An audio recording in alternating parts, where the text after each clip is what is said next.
Listo, bueno, la vez pasada terminamos de ver el lema de Borel-Cantelli y les platico un poquito de la desigualdad de Chebyshev, se las dejé ahí escrita.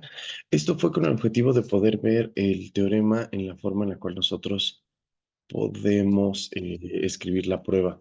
Me refiero al teorema de la ley fuerte de los grandes números. De hecho, ya vimos una versión de la ley fuerte de los grandes números, la versión de Kolmogorov. Y esa es una de las formas más potentes que tenemos de esa ley, de ese resultado. Les recomiendo que lo conozcan, que vean que es bastante bueno, pero no vamos a hacer la prueba de ese, no vamos a hacer la prueba porque en realidad nos sobrepasa un poquito la idea. Para poder probar la ley fuerte de los grandes números, voy a hacerlo en un caso un poquito más tranquilo. Entonces, vamos a comenzar con una sucesión de variables aleatorias, xn, es de n igual a 1 hasta infinito, recuerden esta abreviatura, ¿no? Sucesión de variables aleatorias, pero ahora voy a agregar que son independientes. Una sucesión de variables aleatorias independientes. Es lo único que necesito, que sean independientes. No les voy a pedir que sean idénticamente distribuidas como en el otro caso, pero va a parecer como que sí, porque le voy a pedir a esta cosa que todas las variables aleatorias tengan la misma esperanza, la cantidad mu, evidentemente finita para poder manipularla. También una varianza que todas tengan la misma. La varianza de todas las variables va a ser cuadrada, también la necesito finita.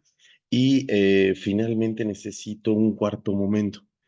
¿Ok? Entonces le voy a pedir a esta cosa que el cuarto momento central, es decir, x menos su media elevado a la 4, ajá, esto, que sea alguna cantidad, digamos, kappa, ok, voy a usar una letra griega kappa, y que sea finito, ¿vale? Entonces, esas son las tres cosas que le voy a pedir a las variables aleatorias independientes y idénticamente distribuidas, que tengan, que no sean idénticamente distribuidas necesariamente, pero que sí tengan misma esperanza, misma varianza y mismo cuarto momento central y todos finitos, ¿ok?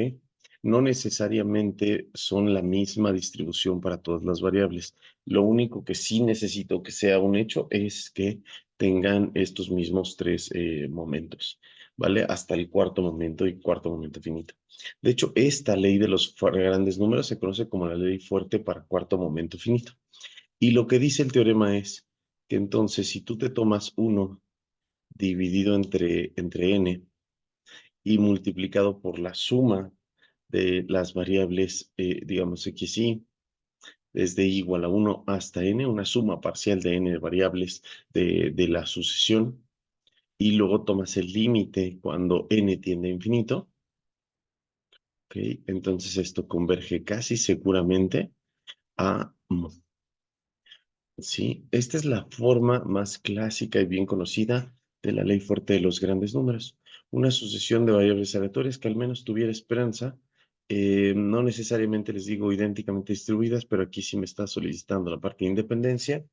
Las sumas parciales de las variables divididas entre n converge casi seguramente a la media. ¿Ok?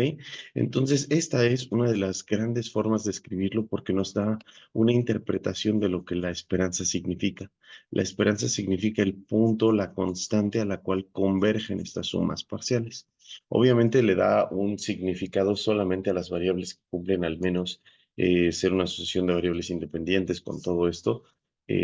Este es el único caso, pero no importa mucho porque pues, yo puedo tomar una única variable aleatoria, digamos x, con cierta distribución específica, una función de distribución, y de ahí sacar un montón de copias de ellas, ¿no? Decir, bueno, supongamos que tenemos x1, x2, y todas tienen la misma distribución, todas son independientes, por lo tanto cumplen todo esto, y entonces entendería yo la esperanza como ese punto de equilibrio a donde llegan todas las sumas parciales de estos experimentos como promedios parciales.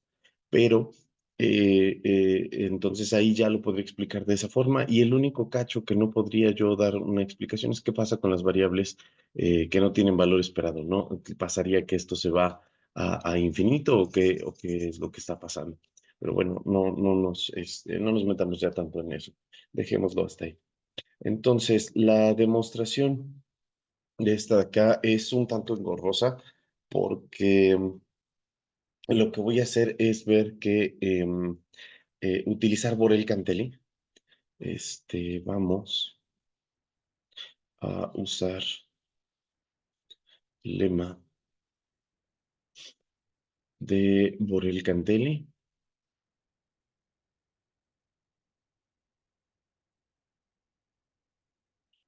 Y entonces, en ese caso, nosotros bastaría comprobar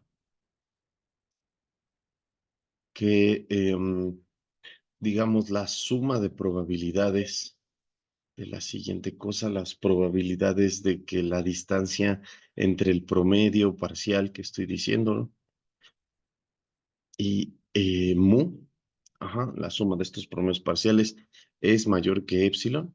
Si yo pruebo que la sucesión de probabilidades de esto para cualquier epsilon es finita, entonces habría probado que esto funciona en el límite, en el límite superior tendría probabilidad cero, ¿no? Entonces no me puedo alejar más que epsilon de la media.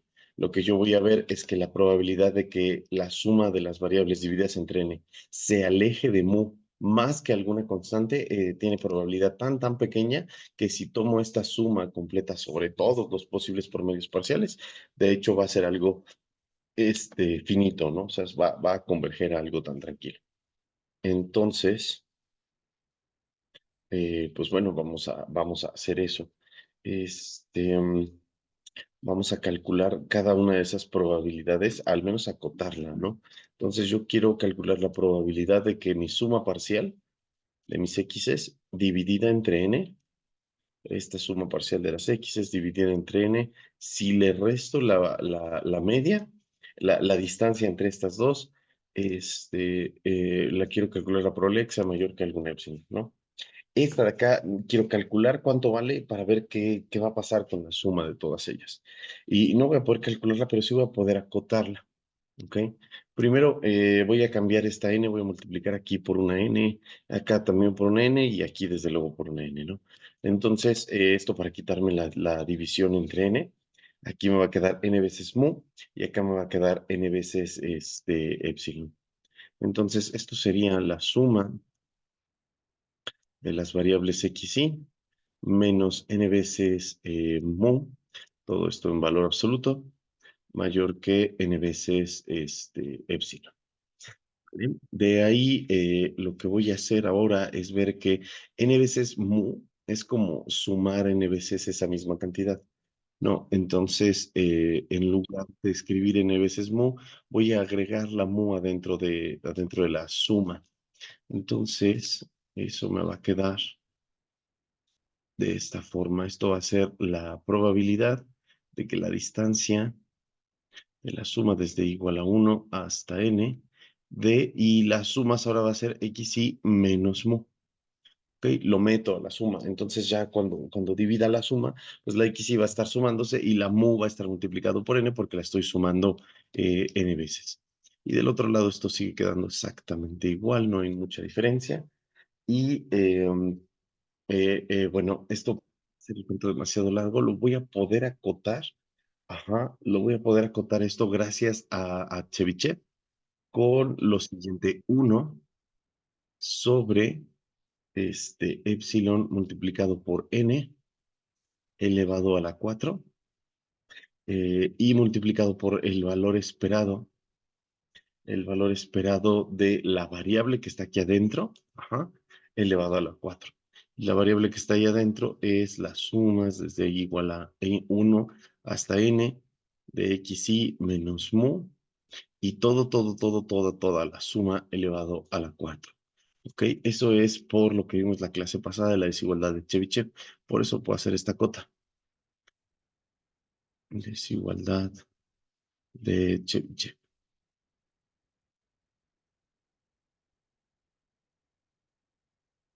¿Ok? La desigualdad de Chebyshev es lo que me permite, lo que me permite hacer esa cota, ¿ok? Y después de eso podríamos nosotros elevar a la 4 esta suma, ¿no? Y saber cuánto nos va a quedar esta suma de variables altas elevada a 4. Si hacen el montón de álgebra al respecto de eso, les va a quedar algo de este estilo. Esto sería 1 entre n por epsilon elevado todo esto a la 4.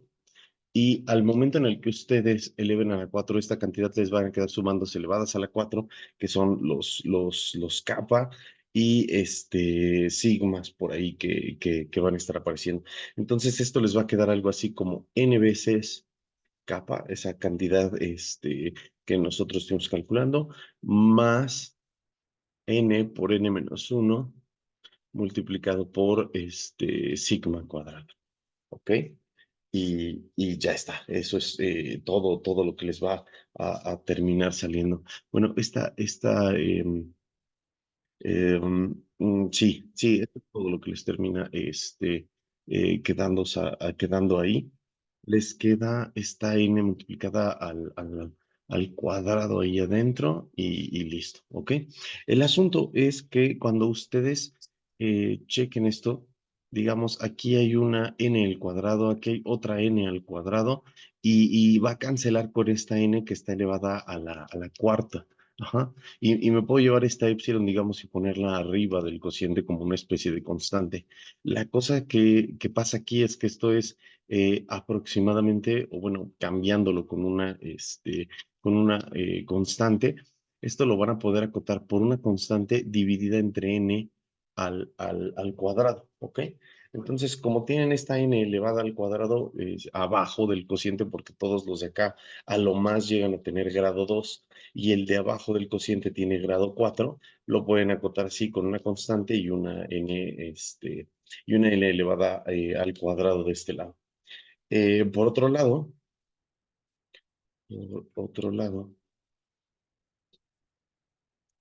nosotros sabemos que si sumamos desde n igual a 1 hasta infinito, una constante dividida entre n al cuadrado, esta cosa de aquí les va a quedar la constante multiplicado por pi al cuadrado sobre 6. Es una de esas sumas bien conocidas que de repente ven en cálculo. Y si no la vieron, pues tampoco se angustien mucho. Digo, es una suma que ustedes pueden ir sacando después.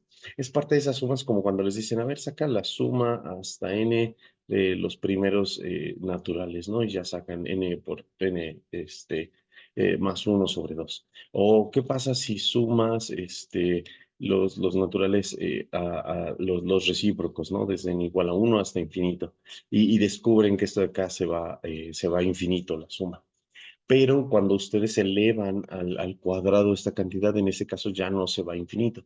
Queda algo constante que es pi al cuadrado sobre 6, que es más o menos conocido ese resultado. Si no lo conocen, pues pueden buscarlo o preguntarme, ¿no? Dónde obtener eso. La cosa es que aquí tengo el montón de probabilidades y todas están acotadas por una constante dividida entre n al cuadrado.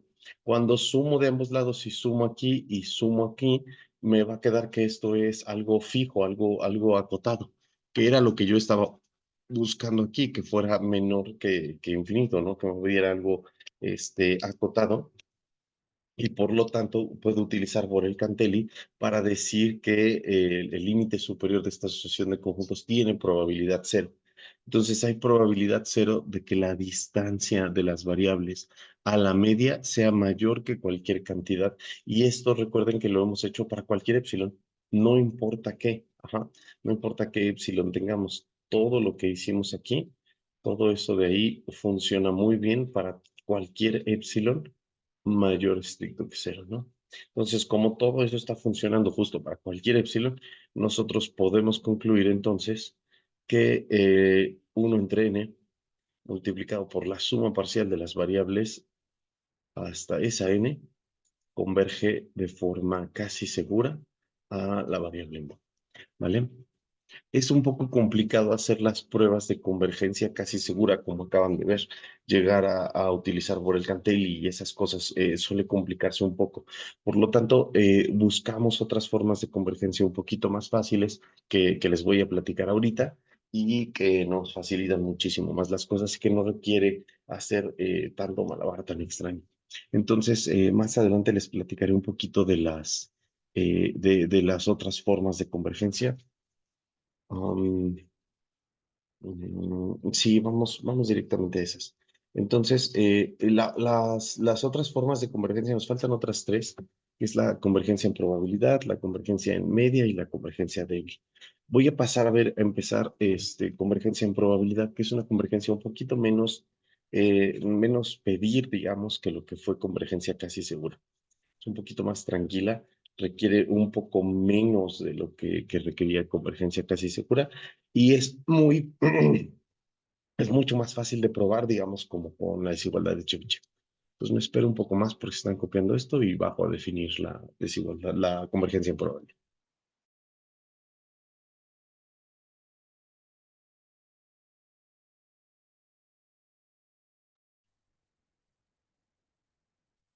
Bueno, cualquier cosa me dicen si les faltó copiar.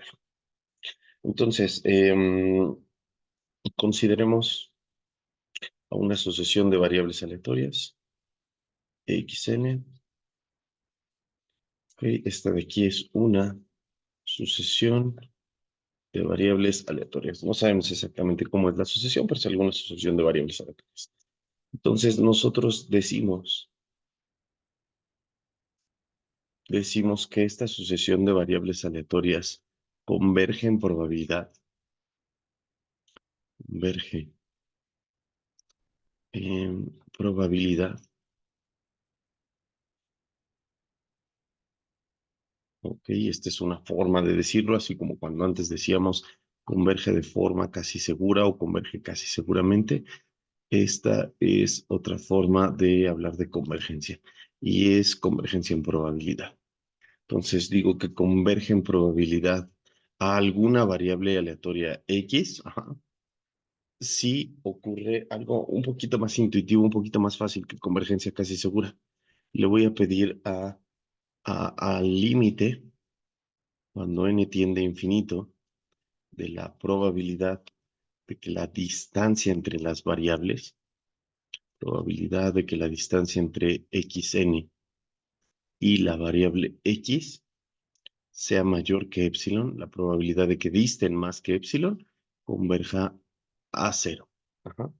Eso, como les digo, va a ser un poquito más fácil de pedir. Esto es para toda epsilon positiva, evidentemente, pero yo lo que quiero ver es que la probabilidad de alejarte de la cosa que es la candidata a ser el límite, ajá, sea algo a lo que tengas muy poca probabilidad de alejarte de ello. Eso es todo lo que significa para nosotros convergencia en probabilidad. Y la notación es similar a la convergencia casi segura, la convergencia completa, nada más que encima de la flecha de convergencia voy a poner una P mayúscula, ajá, diciendo que esto converge en probabilidad. Entonces pongo una P mayúscula como la P que utilizamos para calcular probabilidades y listo, convergencia en probabilidad.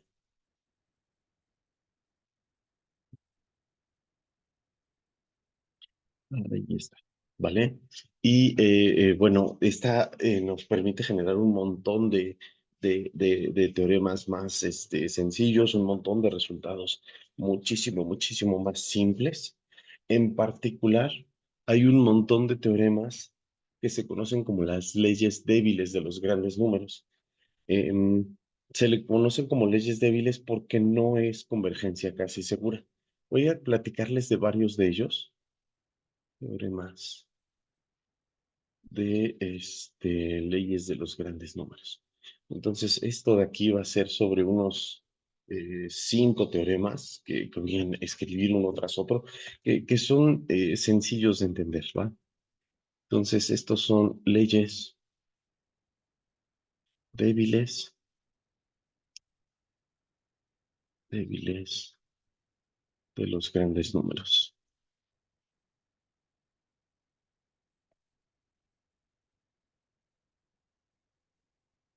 grandes números. En realidad, esta parte de la palabra débiles se debe, les digo, a que no es convergencia casi segura. Ajá. A veces también a estas leyes se les llama leyes de los grandes números y ya, nada más, no insisto en alguna característica, ¿ok? Pero bueno, esto es no casi seguramente, no convergencia casi segura. ¿Vale? Bueno, pues para analizar estas leyes de los grandes números, vamos a requerir definir a una variable para facilitarnos un poquito las cosas. Y es que si recuerdan esas sumas parciales que nosotros hacíamos de las xy, desde igual 1 hasta n, bueno, son las sumas de x1 más x2 más x3, así hasta más xn. Le voy a poner nombre a esto para no estar arrastrando toda esta notación todo el tiempo y le voy a llamar Sn, ¿no? Como la suma hasta el punto n. Vamos, así lo vamos a dejar. Ok, entonces van los teoremas. Tenemos 5 teoremas que nos garantizan hacia dónde se va esa suma. El primer teorema de ellos fue la primera versión de una ley de grandes números conocida, que es la versión de Bernoulli, la versión de Bernoulli de la ley de los grandes números, que también se llegó a llamar el teorema dorado de Bernoulli. Y es que Bernoulli, para 1800 y tantos, 1800, inicios de 1800, se dio cuenta de que pasaba con las variables aleatorias que solo tomaban ceros y unos, las Bernoulli, que cumplían esta forma tan específica de irse al promedio. Ajá, bueno, enunció este teorema. Bueno, fue antes del dorado, ese es el siguiente que vamos a ver. Pero se dio cuenta de que se iban a la media, ¿vale? Entonces, esta es conocida como la ley débil de los grandes números de Bernoulli y dice lo siguiente: si nosotros tenemos una sucesión de variables aleatorias xy, sucesión de variables aleatorias desde igual a 1 hasta infinito, pero estas de aquí son variables aleatorias independientes, todas ellas Bernoulli de parámetro P, ¿ok? Independientes e idénticamente distribuidas y con la misma distribución, todas Bernoulli de parámetro P. Entonces, lo que Bernoulli vio es que estas sumas parciales divididas entre n convergen en probabilidad a el parámetro P minúscula, ¿ok? Entonces, sí, se dio cuenta, terminan convergiendo al parámetro P minúscula, y esa es una ley de los grandes números porque la suma parcial dividida entre n termina convergiendo a la media de las variables. ¿Vale? Entonces, pues sí, funciona igual que la ley fuerte, solo que el tipo de convergencia aquí es convergencia en probabilidad. Como no es convergencia casi segura, entonces le llamo una ley débil o sencillamente muchas veces ley de los grandes números y ya está. Ok, esta es la ley de los grandes números de Bernoulli. Después de esa, inclusive encontramos nosotros luego la forma clásica de la ley débil de los grandes números. Esta es la forma que se utiliza muchísimo por todos lados, gracias a que es la forma más fácil de manipular el resultado y la más fácil de utilizar. Entonces, la ley dice lo siguiente: nosotros tenemos una sucesión de variables aleatorias, de 1 hasta n. Necesito que sean variables aleatorias independientes e idénticamente distribuidas. Me faltó aquí ponerle que es una sucesión de variables aleatorias, acá también sucesión de variables aleatorias con, y la ley clásica lo que pide es, uno, que todas tengan la misma media que se llama mu, y lo segundo, que la varianza de las variables sea finita.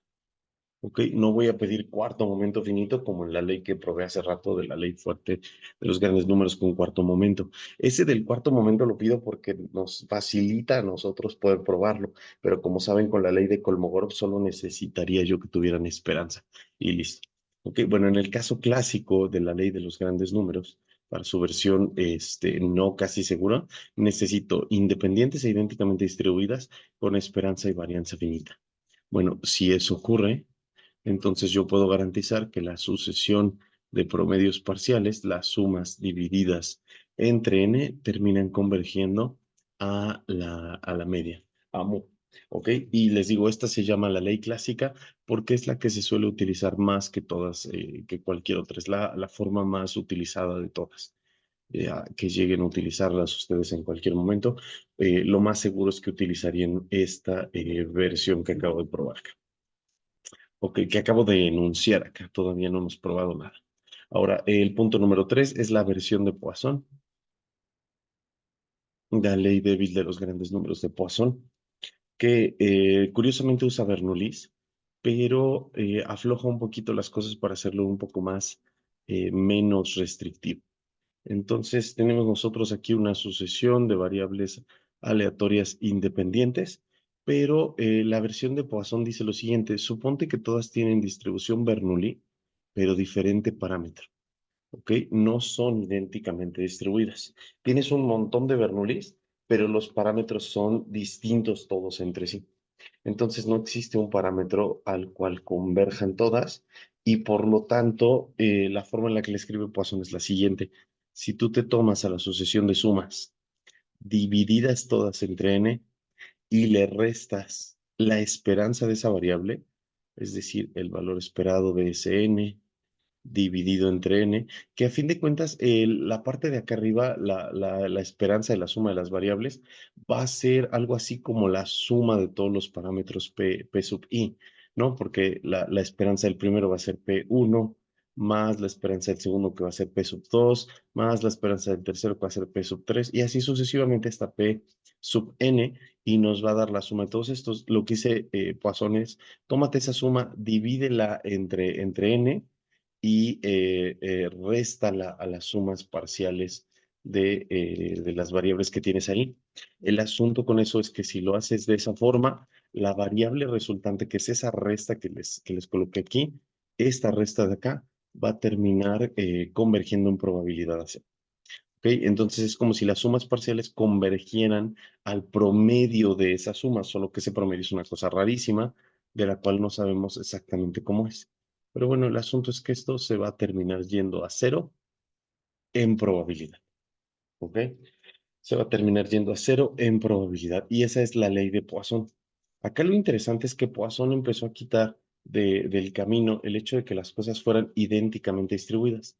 Aquí, por ejemplo, son I y D. Y aquí también son idénticamente distribuidas porque todos tienen la misma distribución de Bernoulli con el mismo parámetro.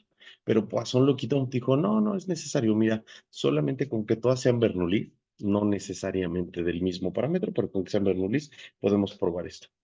Bueno, la siguiente fue la ley de Chebyshev y esta fue un poquito más lejos. Chebyshev fue un poco más lejos porque dijo, bueno, tómate una sucesión de variables aleatorias, sea x y c igual a 1 hasta infinito, una sucesión de variables aleatorias y nada más, ¿ok? Y en vez de que sean independientes, vamos a pedirles, no necesariamente esto de independencia, pero sí quiero que cualesquiera dos variables xy y xj de la sucesión tengan covarianza cero, ¿ok? Para cualesquiera dos índices distintos y distinto de j. Entonces, eso es todo lo que pide Chebyshev. No independencia, pero sí variables no correlacionadas. Todas las variables de la sucesión van a tener covarianza cero. Eso es, como ustedes saben, no necesariamente son independientes las variables, pero sí involucra que hay cierta distancia entre ellas, ¿no? Que no tienen dependencia lineal entre sí. Y además de eso, Chebyshev dice, bueno, y además también voy a necesitar que las varianzas sean finitas, pero quiero una cota específica. No todas las varianzas tienen que ser idénticas, sino que todas ellas tienen que ser menores que alguna cantidad, digamos, m mayúscula, ¿ok? Y esto para toda i. Entonces, para todas las varianzas de la sucesión, todas tienen que ser finitas, pero no puede ir creciendo la varianza, no puede ir yendo hacia arriba la varianza, no. Todas están acotadas por alguna cantidad. Esto, desde luego, aplica si todas fueran iguales, ¿no? Y finitas. Bueno, el asunto es que Chebyshev dijo, si no son correlacionadas y tienen una varianza que está acotada para todas ellas, entonces la sucesión de sumas parciales dividida entre n menos la esperanza de esa variable, es decir, la esperanza de ese n dividida entre n, termina convergiendo a cero en probabilidad. Noten que aquí Chebyshev inclusive utilizó la misma notación de Poisson, la misma forma de escribir el teorema que Poisson, ¿vale? Y bueno, eso pasa, inclusive si esta parte de aquí fuera constante, ¿no? Si aquí les dijera, aquí es una mu, es n veces la misma media de todas dividida entre n y queda una mu, entonces es como si convergiera en probabilidad a una constante. Pero si no lo es, si va cambiando por el tiempo esta cosa de acá, porque las variables entre sí son suficientemente distintas, entonces lo que dice esto es, bueno, al menos eso se va pegando a esa cosa que vaya cambiando de la forma que sea que vaya cambiando. Y bueno, después de eso, después de Chebyshev, Markov se da cuenta de que podría pedir bastante menos que todo lo que está pidiendo Chebyshev y, o pedirlo de una forma un poquito más elegante, digamos. Y Markov dice lo siguiente, sea una sucesión de variables aleatorias, sucesión de variables aleatorias, tampoco les pide que sean independientes, solo una sucesión de variables aleatorias con dos cosas. Uno, el segundo momento de las variables es finito. Todas tienen segundo momento finito, alguno, no necesariamente igual para todas. Y además cumplen algo llamado condición de Markov para sucesiones de sumas de variables. Y es que las sumas de las variables divididas entre n cumplen que la varianza de esa cosa se va a cero, ¿ok? Noten que aquí no estoy poniendo ningún tipo de convergencia, ni casi segura, ni completa, ni en probabilidad. No, no estoy poniendo absolutamente nada porque la varianza es un número que se encuentra en R. Al dividirlo entre n, en este caso, pues también este, también va a seguir siendo un número que se encuentre en n, ¿no? Entonces, esta cosa que está acá, esta sucesión de cosas que dependen de n, es una sucesión de números reales, ¿ok? No es una sucesión de variables aleatorias, es una sucesión de números. Por lo tanto, pues hablo de la convergencia de una sucesión de números y ya, como lo entendemos de cálculo nosotros. No hay nada aleatorio en ese caso. Bueno, Markov dice, si esto pasa, si tienes esa condición en la que las varianzas de las sumas parciales convergen a cero, cada vez varía bastante menos esto, entonces voy a poner la misma conclusión que tuvo Chebyshev, que es que las sumas parciales divididas entre n menos la esperanza de esas sumas divididas entre n converge en probabilidad a cero. ¿Ok? Y de hecho, lo curioso es que en el orden en el que están, así como están anotadas, podríamos nosotros darnos cuenta de que la ley 5 implica la ley 4, la ley 4 implica la ley 3, la 3 implica la 2 y finalmente la 2 implica la 1, ¿no? O sea, terminan siendo una caminata de esta forma y nos podemos ir tranquilamente hacia atrás. Entonces, bastaría comprobar la ley de Markov y ya está. Por ejemplo, pueden notar cómo tienen esas implicaciones. Si, si la varianza de las variables, ajá, tiende a cero, entonces tenemos esto. Y esto es algo que se cumple con estos casos que están acá. Por ejemplo, si tengo que la varianza de esta cosa es algo que tiene cero y además tengo covarianza cero, entonces esta suma de varianzas me va a quedar igual a 1 entre n elevado a la 4 por la varianza de la suma de las variables, que como ya saben es la suma de todas las varianzas, más dos veces todas las covarianzas. Como esto da cero y esta cosa está acotada, entonces me va a quedar que esto es igual en ese caso a 1 entre n al cuadrado multiplicado por n veces m, ¿no? Al menos acotado por eso.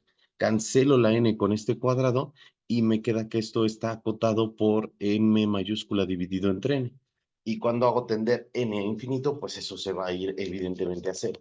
Entonces, sí, la hipótesis que tiene Chebyshev implica directamente la hipótesis de Markov y ya está. Y así nos podemos seguir con las demás, ¿no? Viendo cómo en realidad bastaría probar nada más Markov y con eso tendríamos nosotros, todas las demás caerían directamente sin mayor problemas, ¿no? Porque en el momento en el que todas las demás son independientes, cumplen todas ellas la condición de Markov, que es esto, ¿no? El ser independiente nos devuelve esa de ahí.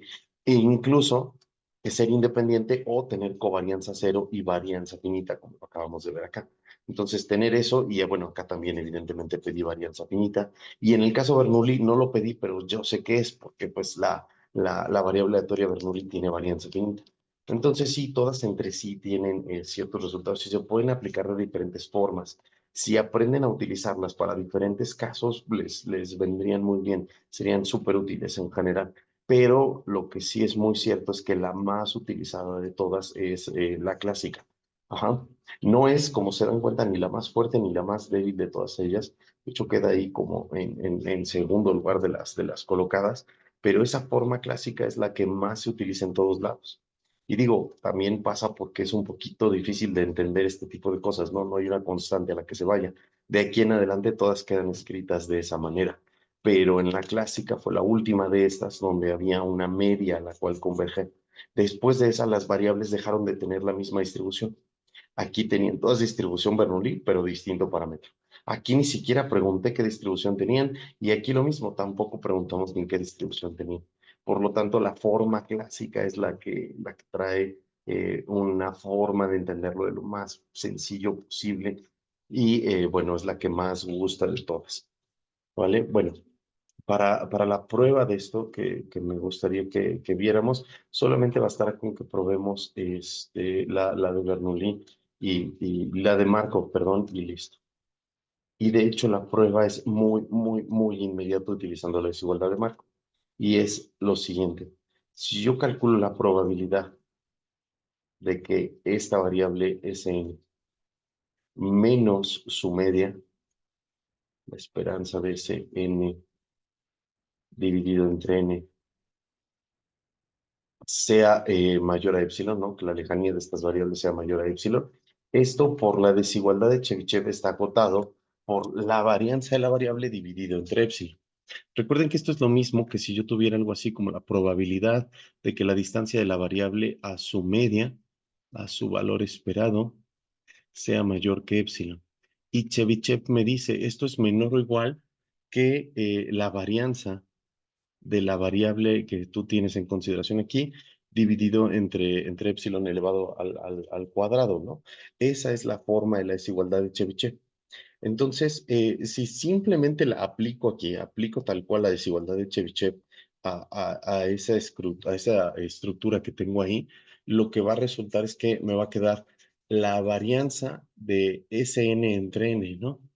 Entonces, esto va a ser la varianza de Sn dividido entre n y todo eso dividido entre epsilon al cuadrado.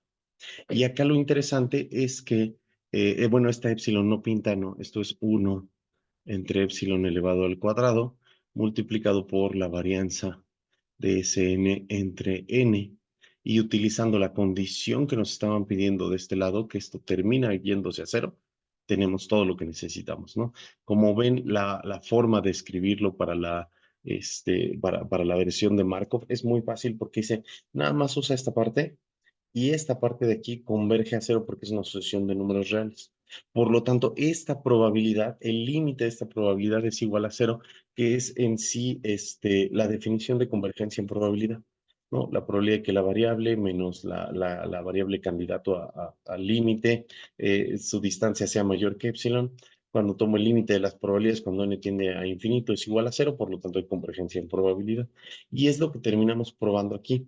La distancia de esta variable, digamos, a cero, ajá, hace que esta variable termine convergiendo en probabilidad a ese cero, ¿no? Y por lo tanto, nosotros terminaríamos concluyendo que Sn dividido entre n menos la media de esa variable, entre n, converge en probabilidad a 0. Y ya está. Con eso tan sencillo terminamos probando todas las leyes débiles. Y es que todas las leyes débiles se pueden probar con muchísima facilidad utilizando desigualdad de Chebyshev, porque la desigualdad de Chebyshev siempre me va a estar relacionando a la variable, su distancia con su media, y viendo la probabilidad de que esto sea mayor que epsilon. Y no solo eso, nos lo acota con alguna cantidad de este lado, la desigualdad de Chebyshev. ¿Vale? Y eso hace que sea muy sencillo. Evidentemente, si no fuera la media, si no fuera suma de variables aleatorias y la media, no podría estar utilizando Chebyshev todo el tiempo porque pues justo no es el caso, ¿vale? Pero bueno, esto es convergencia en probabilidad y todas las leyes de leyes de grandes números, conocidas como las leyes débiles. Al menos aquí vimos un pequeño repaso histórico de todas esas de ahí. Otro tipo de convergencia es una convergencia un poquito diferente, difícil de utilizar también, es la convergencia en media. Les voy a dar la definición y platicarles un poquito sobre ella. Entonces, ya cambiando, si tomamos una sucesión de variables aleatorias de esta forma, sucesión de variables aleatorias, decimos que converge en résima media,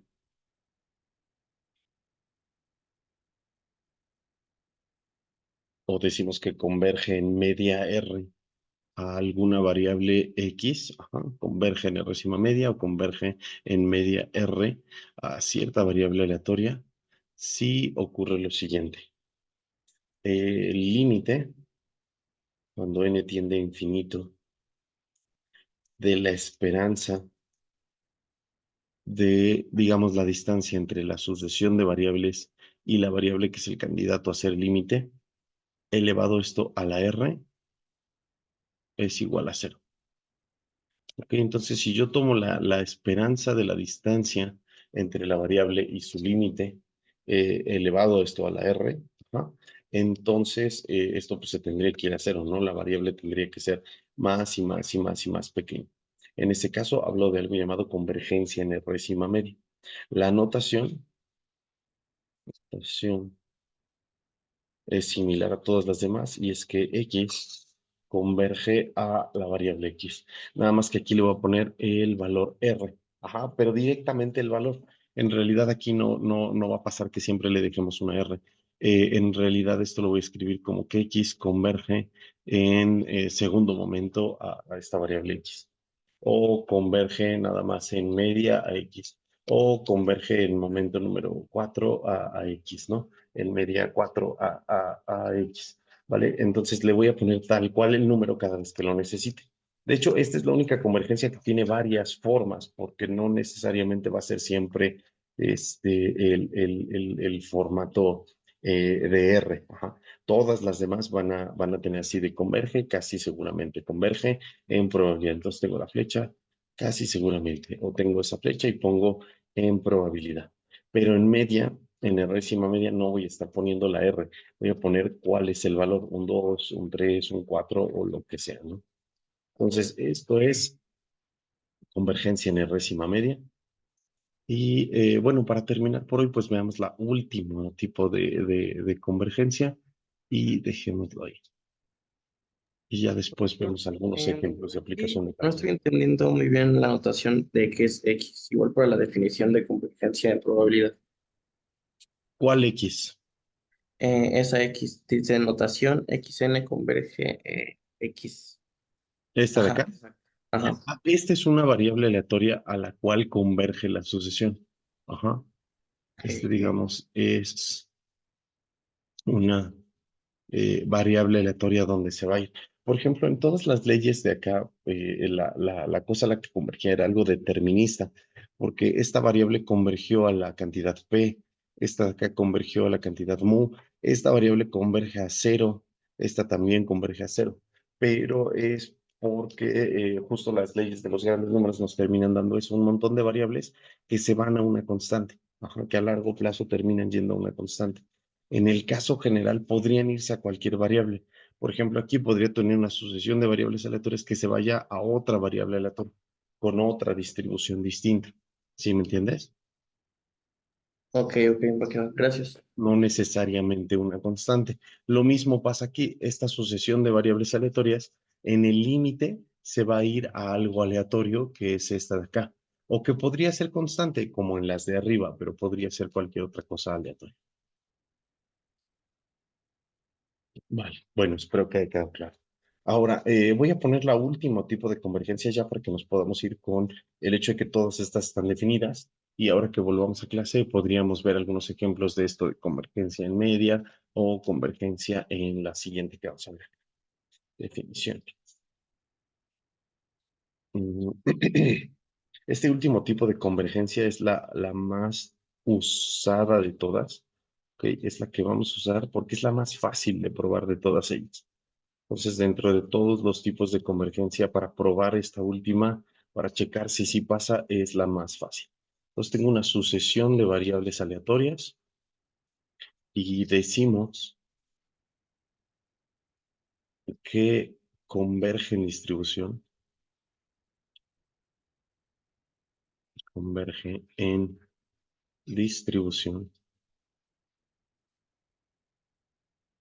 o también decimos que converge débilmente a X, ¿ok? Converge en distribución a X si ocurre que la sucesión de funciones de distribución, la sucesión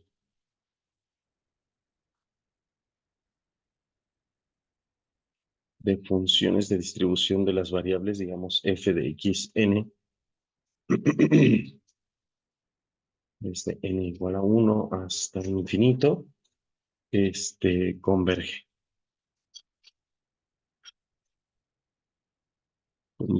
a la función de distribución de la variable x, la candidata que teníamos acá. ¿Ok? Esto significa lo siguiente. Si tú tomas la función de distribución de la variable xn puesta en algún punto x y luego tomas el límite cuando n tiende a infinito, ¿ok? Estás calculando la probabilidad de que alguna de las variables de la solución sea menor que este punto x minúscula que está acá. Si tomas el límite cuando x tiende a infinito de esta de aquí, te va a dar la función de distribución del límite en distribución de la variable. ¿Ok? Y esto pasa para todos los x's en R, todos los x's que puedas poner. Digo, para ser un poquito más específicos, pasaría para todos los puntos de continuidad de la función de distribución. Pero dejémoslo con que pasa en todos los puntos de X, ajá, de R. Entonces, si ese es el caso, nosotros terminaríamos diciendo que la variable converge en distribución. Y se ve un poquito más complicado que el otro, pero que todos los otros, pero en realidad es la forma más fácil que hay de convergencia posible de una variable aleatoria. Y la notación es la siguiente. Decimos que xn converge en distribución a x, a la variable aleatoria x. Que si ocurre que convergen sus funciones de distribución, de hecho por eso lo decimos así. Digo que es la más utilizada porque es la que es más práctica. Ajá, porque en realidad yo lo que voy a tener es que voy a poder calcularle probabilidades. Ajá. Por ejemplo, voy a poner aquí una nota. Lo que está pasando es que yo estoy calculando el límite cuando n tiende a infinito de una probabilidad, de la probabilidad de que xn, la enésima variable de la sucesión, sea menor o igual que cierto punto x. Ajá.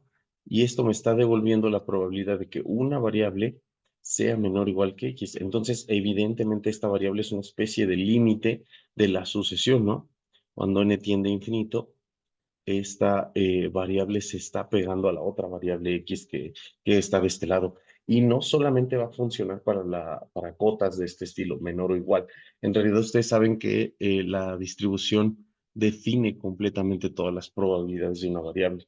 Por lo tanto, si yo quiero el límite cuando n tiende a infinito de la probabilidad de que cierta variable de la sucesión cumpla alguna característica, esto va a terminar siendo la probabilidad de que la variable x cumpla esa característica, no se encuentre en algún lugar. Y otra vez, eso es porque esta de acá termina convergiendo a la variable x. No, pero digamos, el hecho de que pase en la función de distribución hace que pase para cualquier probabilidad que nosotros queramos de este estilo, bueno, para todo A dentro de los borelianos de R como vimos al inicio del curso, ¿no? Entonces, si tomo cualquier boreliano, voy a poder pegarlo a la probabilidad que está de ese lado y punto. ¿Ok? Bueno, esto es convergencia en distribución. Repito, es la más fácil. Pareciera que no, pero ya veremos que de hecho es la más sencilla de probar, porque solo es calcular la función de distribución de la enésima variable y ver qué pasa cuando n tiende a infinito. Y ya, si me termina dando algo que es una función de distribución conocida, ya terminé y listo, queda lo que andábamos nosotros buscando. Bueno, entonces con esto terminamos los tipos de convergencia. Me falta por ahí algunos ejemplos de convergencia en distribución, convergencia en décima media y finalmente el teorema al que queremos llegar, que es el teorema del límite central, que de hecho está escrito en términos de convergencia en distribución. Entonces, hay una convergencia que ustedes ven, por ejemplo, en prueba uno que se conoce como el teorema de De Moivre-Laplace, que es muy parecido a lo que vamos a ver aquí, pero ahora para cualquier variable. En prueba uno ese teorema de De Moivre-Laplace es solo para variables Bernoulli y terminan convergiendo en distribución a unas normales. Pero bueno, veremos que eso cambia acá, ¿no? Para cualquier variable, cualquier distribución de varianza finita, va a terminar pasando esa convergencia que está ahí. Bueno, pues entonces terminamos. Nos vemos el día de mañana, según esto, si todo sale bien, en la facultad, ¿vale? Bueno, que tengan excelente inicio de semana y nos vemos mañana.